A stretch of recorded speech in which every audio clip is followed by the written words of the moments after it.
We're trying to cut out artificial dyes in every way that we can. So this year I decided to try the Watkins dye-free coloring. I'm also part of a group on Facebook, Dye-Free Recipes, and I've seen a lot of posts lately with people trying to make sugar cookies and the red ends up pink.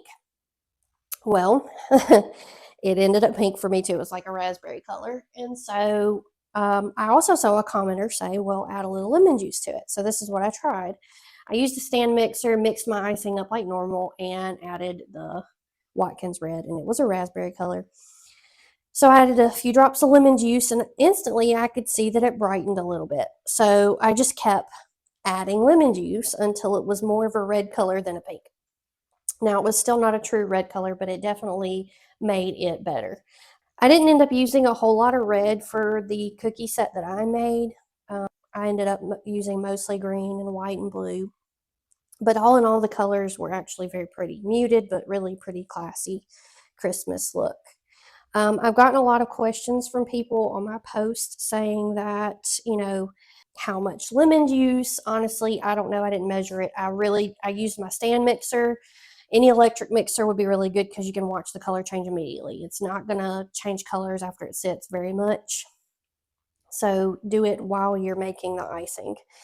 Other questions I got was, how do you get your cookies to keep their shape while baking? I actually struggled with this in previous years, but this year I decided to chill my dough after I made it. So you make your dough, roll it out, and then set it in the refrigerator for about an hour just to chill, and then you pull it out and you start cutting from that.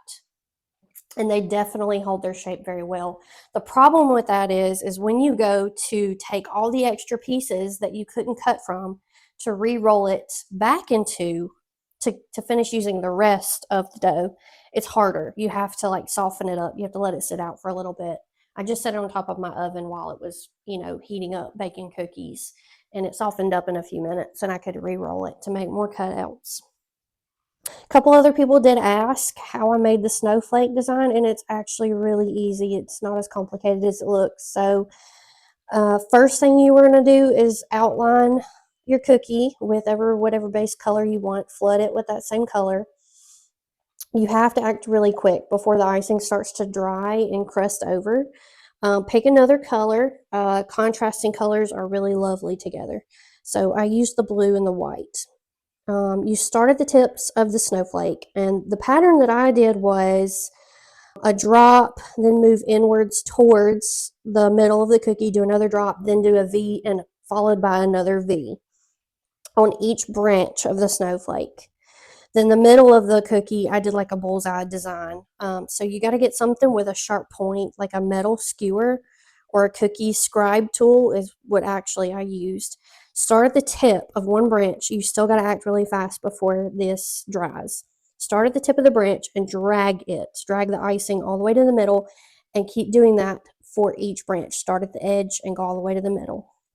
And it gives you that really pretty snowflake design. And you have to make sure you do it while the cookie is wet.